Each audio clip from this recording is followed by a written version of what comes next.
오늘은 데살로니가의 회당 운동에 대해서 말씀을 나누도록 하겠습니다. 사도행전 17장 1절에서 9절까지 읽어야 되는데 일부분인 1절에서 3절까지만 읽도록 하겠습니다. 그들이 암비볼리와 아볼리안으로 다녀가 데살로니가에 이르니 거기 유대인의 회당이 있는지라 바울이 자기의 관례대로 그들에게로 들어가서 새 안식일에 성경을 가지고 강론하며 뜻을 풀어 그리스도가 해를 받고 죽은 자 가운데서 다시 살아내야 할 것을 증언하고 이르되 내가 너희에게 전하는 이 예수가 곧 그리스도라 하니 그렇게 말씀하고 있습니다. 저번 주 우리는 언약궤를 만들라는 제목으로 말씀을 받았습니다. 언약궤를 만들어야 할 이유가 있습니다. 불신앙할 사건이 분명히 나타날 거고 그리고 그런 현장에 우리가 가게 될 것인데 거기서 흔들리지 않고 불신앙 택하지 말고 하나님이 너희와 함께 하신다는 증거를 붙잡으라는 겁니다. 우리의 실패는 불신앙에서 찾아옵니다. 뒤에서도 보겠습니다만은 이스라엘 백성은 굶어 죽지 않았고 그리고 전쟁에 패해서 이렇게 멸망당하지 않았습니다. 아무런 군사훈련도 받지 않았던 노예로 400년간을 살았던 이스라엘 백성이 광야길을 40년 가는데 전투가 많았고 전쟁이 많았습니다. 그런데 거기서 패하지 않았습니다. 물론 패할 때도 있었습니다. 근데 그때가 언제였냐면 자기들이 자만할 때거나 아니면 불신앙할 때였습니다. 그런데 하나님은 이 모든 이스라엘 백성을 승리로 이끄셨고 그리고 신명기에 보니까 조금 과장된 어법이긴 합니다만은 40년 동안 너희가 옷이 헤어지지 않았고 신발이 헤어지지 않았다.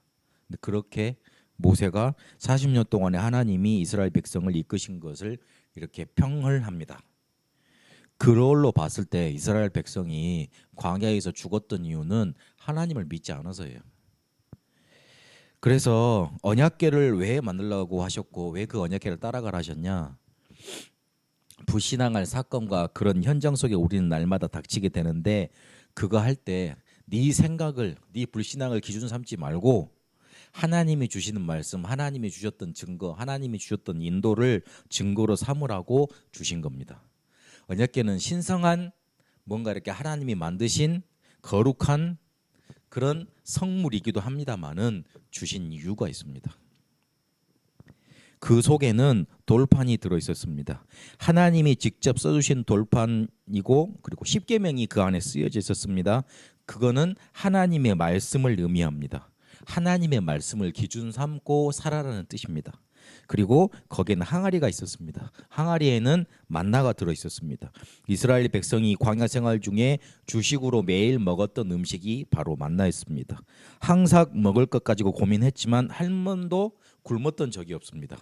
이스라엘 백성이 한 번도 굶었던 적이 없어요. 그래서 애굽에서는 수박도 부추도 마늘도 먹었다면서 비교하면서 원망을 했지만 자기 지금 먹는 거하고 옛날 먹는 거하고 우리 아들이 맨날 치킨 사주세요. 밥은 내가 안 먹인 적이 없거든요. 근데 맨날 치킨 먹어요. 햄버거 먹어요. 그렇게 하는 것처럼 우리 자기들 입맛에 맞았던 수박 주세요. 마늘 주세요. 부추 주세요. 그런 얘기를 한 거죠. 고기 주세요. 고기도 나중에 주셨습니다만은 비교하면서 원망을 했을 망정 하나님은 절대 굶기지 않으셨습니다. 그래서 하나님께서 완벽하게 책임지시고 인도하신다는 의미 만나다만 항아리가 들어 있었습니다. 그리고 지팡이가 들어 있었는데 그거는 아론의 지팡이였습니다. 아론의 지팡이였는데 거기서 싹이 났고 열매가 맺혀진 지팡이였습니다. 민수기 16장에 보니까 모세와 아론의 권위에 대적해서 이스라엘 민족 중에 고라, 다단, 아비람 족속이 반역을 일으킵니다. 그런데 17장에 보니까 하나님이 이스라엘 12지파에게 지팡이를 하나씩 가져오라 그럽니다. 그래가지고 내가 어떤 자들을 택했는지 거기서 기적이 일어날 것이다 이렇게 말씀을 주세요. 택함 받은 자의 지팡이는 싹이 날 것을 예언을 했는데 12개의 지팡이 중에 레위 지파에 속한 아론이 지팡이에서 싹이 나고 그 다음에 꽃이 피고 살구 열매까지 맺었어요. 그냥 싹이 난 것도 대단한 거잖아요. 조금 오래 놔두면 나를 수도 있는 거잖아요. 그런데 거기서 꽃이 피고 살무 열매까지 열려버렸습니다. 레위 지파가 대제사장으로 하나님께 택함 받았다는 걸 의미하고 하나님께서 대제사장을 통해서 절대적으로 역사하신다는 그런 권위를 나타내시는 거예요. 그래서 하나님의 능력을 나타내고 하나님께서 아론의 지파 그리고 모세 레위 지파를 딱 들으셔서 말씀을 증거하시고 치유하신다는 그거를 나타냈던 겁니다. 그래서 언약궤 안에 그렇게 하나님의 능력과 인도와 말씀을 나타내는 것들이 딱 들어 있었습니다. 그래서 불신앙 당했을 때 말씀 생각하고 하나님께서 인도하시는 거 생각하고 하나님의 능력을 붙잡으라는 말입니다. 그러면서 언약궤를 따라갔을 때 일어났던 일들을 한번 기억해 봐야 됩니다. 언약궤가 가는 곳마다 기적이 일어났고 승리의 응답이 나타났습니다. 더 중요한 사실은 이 언약궤의 주인공이 이미 이 땅에 오셨고 그리고 그 주인공이 지금 우리 안에 성령으로 함께 계신다는 사실입니다. 언약궤를 우리 안에 주셨어요. 성령의 내주. 언약궤를 따라가면 승리합니다. 성령의 인도. 언약궤만 붙잡으면 응답 오게 돼 있습니다. 성령의 역사. 언약궤가 가는 곳마다 하늘의 권세 나타났습니다. 천군 천사가 앞서 일했고 흑암 권세가 무너졌고 그리고 하늘 보좌의 축복이 임했고 세계가 하나님의 살아계심을 받습니다. 우리 신자가 가진 7가지 신문 권세가 언약궤 정말로 따라가고 이해할 때 나타나게 되는 거예요. 우리가 다른 데 가서 상담하고 물어볼 필요 없습니다. 왜냐하면 완벽하게 이스라엘을 인도하셨던 언약궤가 우리 안에 들어와 있기 때문에 그래요. 이미 성취됐어요. 그걸 붙잡아야 돼요. 사도행전 1장 1절 3절 8절로 목사님 결론을 맺으셨잖아요. 완벽한 언약궤가 우리 안에 들어와 있는 거예요. 2부 예배 때에도 성령에 대해서 말씀 주셨는데 한번 잘 생각해 보셔야 돼요. 우리가 언약궤 따라가면 승리하는데 그 언약궤가 우리 안에 이미 성취되어 있고 들어와 있습니다. 그래서 그걸 붙잡아야 되는 거예요. 예배 시간에는 그걸 확인하는 시간이에요. 왜 우리가 굳이 예배를 드려야 되느냐? 이번에 코로나 사건이 일어나면서 많은 교회들이 예배를 드리지 마라, 뭐 법적으로 이렇게 행정명령을 이렇게 내려서 이렇게 금지하겠다 그런 말들이 나오니까 뭐 교회에서 반발이 일어나고 막 그렇게 많이 합니다. 근데 다른 종교들은 보니까 금지 명령 내리기도 전에 안 모인다고 다 선체적으로 뭐 이렇게 선포를 했어요. 왜 그러냐면 그 사람들은 모일 이유가 없어요. 모일 이유가 별로 없다니까. 그런데 우리는 꼭 모여야 될 이유가 있어요. 이걸 확인하기는 시간이 예배 시간이기 때문에 그래요. 우리 안에 언약궤가 계심이 이 언약궤만 따라가면 응답받는다는 사실을 말씀으로 예배를 통해서 계속 확인하는 거예요. 그래서 악착같이 모이는 거예요. 이 언약궤가 우리 안에 계셔서 완벽하게 인도한다는 사실, 그거를 우리가 확인을 하고 인도받아야 될 일이 하나 있습니다. 그게 뭐냐면 데살로니가에서 일어났던 회당 운동, 우리 마음속에 잘 붙들고 그리고 이 운동이 우리 현장에서 일어나도록 인도받아야 되겠습니다. 잠시 데살로니가가 어떤 지역이었냐 한번 살펴봐야 되겠는데, 데살로니가 지역은 좀 많이 발전된 지역이었습니다. 바울 당시에도 12만 명이 살았던 도시라고 그럽니다. 지금도 굉장히 큰 도시래요. 그쪽 지역에서. 알렉산더의 이복 누이인 테살로니카의 이름을 따서 그 도시를 이름을 지었다 그러고요. 기원전 146년에 로마의 주로 편성되면서부터 로마한테 이렇게 속국으로 들어가면서부터 그때 전성기가 시작됐다고 그럽니다. 굉장히 큰 도시였고 앞서 말했듯이 바울이 살았던 당시 12만 명 정도, 그 당시 12만 명이면 굉장히 많이 살았던 지역입니다. 큰 대도시였던 겁니다. 그리고 다수의 대도시니까 유대인들도 많았고 유대인들이 많았으니까 회당이 많았죠. 사도행전 16장에 보니까 회당이 없었어요. 기도처가 있었다 그랬잖아요. 그 기도처는 기도하는 곳이라는 의미도 있지만 유대인들이 수가 적으면 회당을 못 만들고 자기들끼리 모여서 이렇게 기도하고 이렇게 말씀 나누고 그런 곳을 만든대요. 그걸 기도처라고 그래요. 그런데 데살로니가에서는 회당이 있었어요. 그 회당을 만들 때 성인 10명, 12명입니까? 성원 수가 있거든요. 그래서 제가 저번에 작년에도 말씀드릴 때 성인식 말을 할 때 성인 수가 모자라니까 13살에서 13살을 성인 기준 둬가지고 빨리 성인 수를 채우려고 만든다 그렇게 말씀드렸잖아요. 그러니까 유대인들이 많이 있었다는 뜻이 됩니다. 회당이 있다는 거는 그만큼 그 회당을 결성할 정도로 유대인이 많이 있고 그리고 활동을 할 수 있었던 거라고 우리가 짐일이 짐작할 수 있었습니다. 근데 그곳을 바울이 그 신라와 함께 파고듭니다. 새 안식일 동안 회당을 파고들었습니다. 핍박자들의 추격을 받고 있었잖아요. 빌립보에서도 핍박이 일어났고 그리고 자기를 죽이려고 이렇게 했던 그런 팀들이 있다는 거 알고 있었거든요. 그 바울과 실라는 언제든지 그곳을 떠나야 했는데 시간을 계산해 보니까 새 안식이라는 정도의 시간이 데살로니가에서 사역할 수 있는 시간으로 딱 결론이 나진 겁니다. 자기들이 어느 정도 사역할 수 있다는 결론이 나니까 바로 어디를 파고들었냐? 유대인들이 모이는 회당을 파고들었습니다. 그러면서 성경을 가지고 강론하죠. 강론의 내용은 예수가 그리스도라는 당위성에 대해서 선포합니다. 예수부터 설명하면 못 알아듣거나 대충 아는 얘기라고 흘려버립니다. 예수 이야기하면 그래 또 뭐 교회 이야기 하려고 그러느냐 종교 이야기 하려고 그러냐 흘려버립니다. 그래서 뭐에 대해서 설명을 했냐면 성경을 붙잡고 이 세상의 문제는 하나님을 떠나서 사단에게 잡혀 죄 속에 빠진 재앙 문제에 있는데 그 문제를 해결할 구원자가 필요하다. 그게 성경에서 나타난 그리스도다. 그리스도가 인간에게는 필요하다. 그것부터 말을 한 겁니다. 모든 사람은 하나님을 떠나 죄 속에 있기 때문에 재앙을 당할 수밖에 없고 사단의 노래로 살아가야 하기 때문에 당연히 구원자 곧 그리스도가 필요하다. 그걸 증거한 거예요.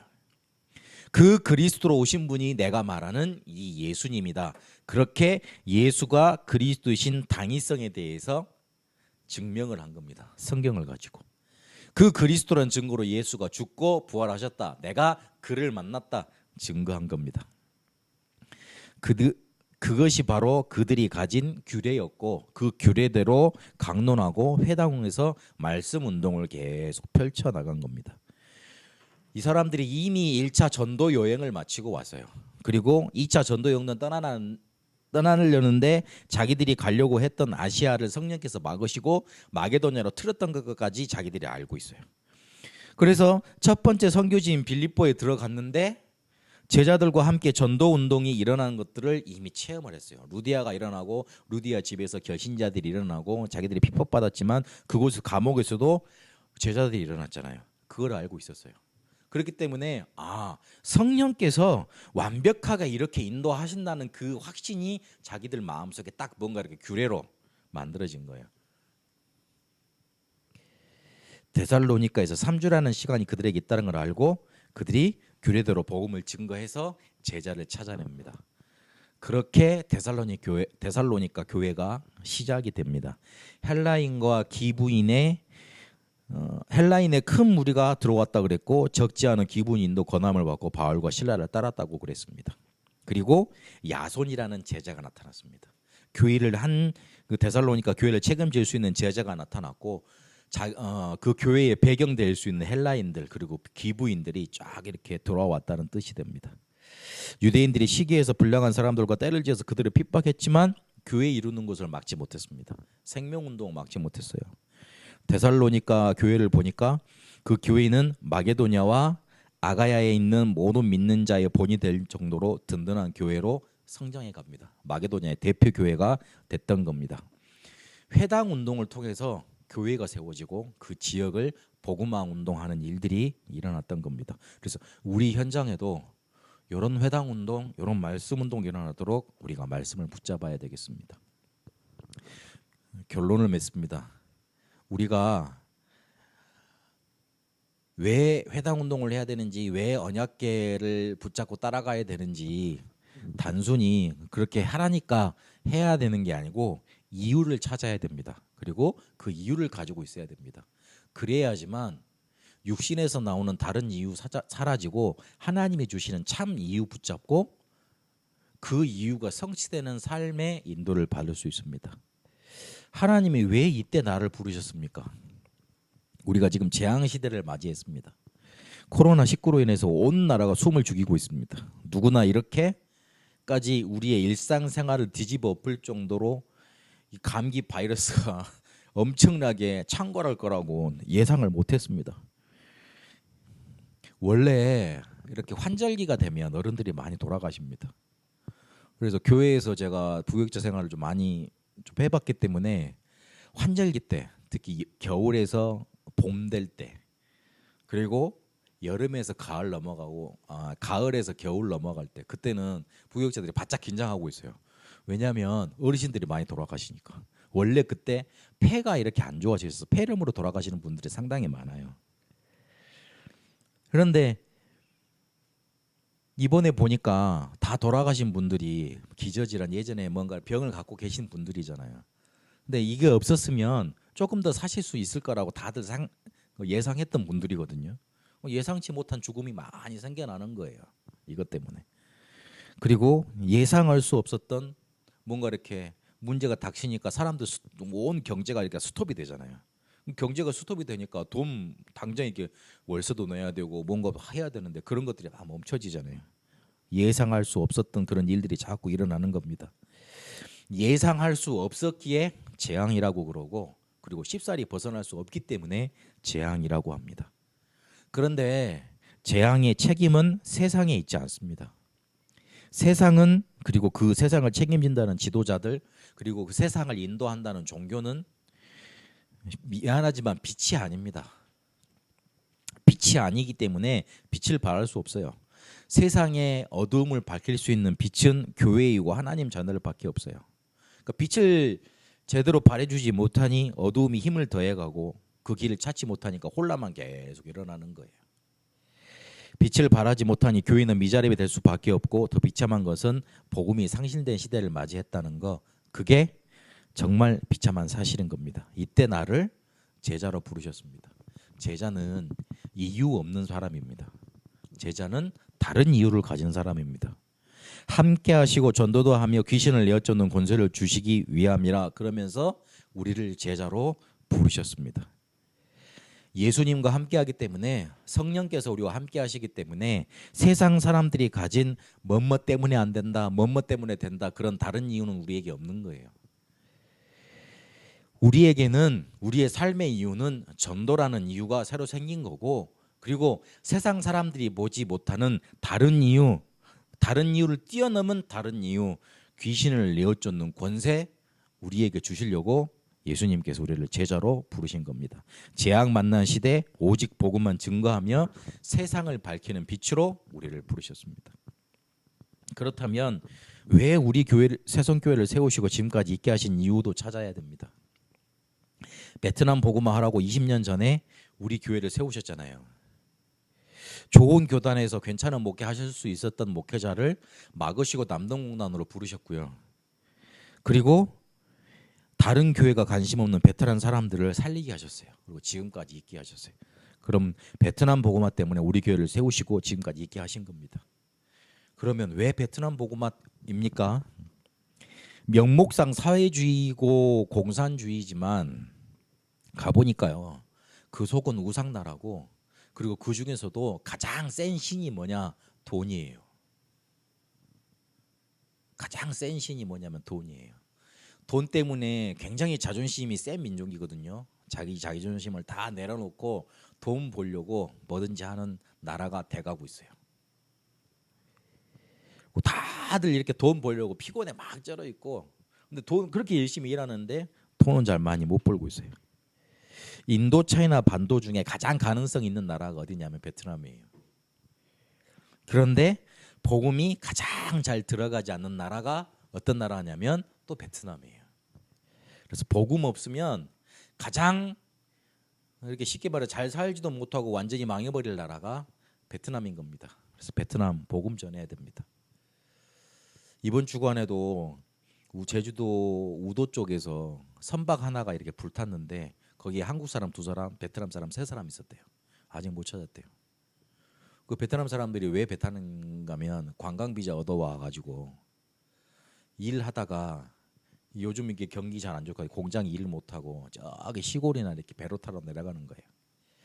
배 일 힘들거든요. 안 해봤지만 되게 힘들대요. 되게 힘든 3D 업종 중에 제일 힘든 게 그 중에 하나 꼽히는 게 선원 그 배에서 일하는 일이래요. 그러니까 돈 벌려고 막 그렇게 사람들 들어왔다 그렇게 막 이렇게 자기 목숨도 잃어버리고 그런 일들이 많이 있는 거예요. 그러니까 심심치 않게 사회면에 기사들 찾아보면 베트남 사람들하고 연관된 기사들이 우리나라에 많이 있습니다. 중국 다음으로 많이 나라 들어와 있는 나라 사람들이 베트남 사람들이에요. 그럼 우리 기도해야 돼요. 이유를 알아야 이유가 없어지고 하나님 주신 이유가 있어야 내가 가지지 못해서라는 이유, 그런 이유가 사라집니다. 언약궤 주시며 이스라엘을 40년간 인도하셨던 하나님이 지금 우리 안에 성령으로 함께 하십니다. 세상 속에 우리가 있어야 될 이유를 알리시고 그 세상을 알리도록 인도하실 겁니다. 그렇기 때문에 우리는 복음이라는 이유 때문에 살았어요. 그리고 전도라는 이유 때문에 앞으로 살아갑니다. 그리고 선교라는 이유 있기 때문에 다른 이유 없습니다. 세상과 다른 이유 가진 렘넌트로 성도로 언약궤 따라가는 삶이 여러분 속에 있기를 축원합니다. 기도하겠습니다. 살아계신 하나님, 우리를 언약궤를 따라갈 수 있도록 언약궤를 우리 안에 두시고 인도하셨습니다. 예배를 통해 말씀을 확인하고 완벽한 언약궤가 우리 안에 있음을 확인하며 확신하게 하여 주옵소서. 그래서 우리 가는 현장마다 데살로니가에서 일어났던 회당 운동이 일어나 참된 교회가 세워지고 가는 곳마다 전도 운동이 일어나고 사람 살리는 일이 일어나도록 축복하시며 인도하여 주옵소서. 하나님, 우리에게 다른 이유 없어지고 복음으로 우리가 사는 이유 되게 하시고 전도 때문에 살아갈 이유 생기게 하시고 선교 때문에 다른 이유 없어지는 그런 이유 있는 이유 없는 다른 이유 가진 제자 되게 하여 주옵소서. 이제는 우리 주 예수 그리스도의 은혜와 하나님의 살아계심과 성령님의 역사 인도하심이 오늘 언약을 붙잡고 예배를 회복하고 현장을 살리러 가길 원하는 우리 새성교회 모든 성도들과 베트남과 한국 예지와 영원토록 항상 함께 계실지어다. 아멘.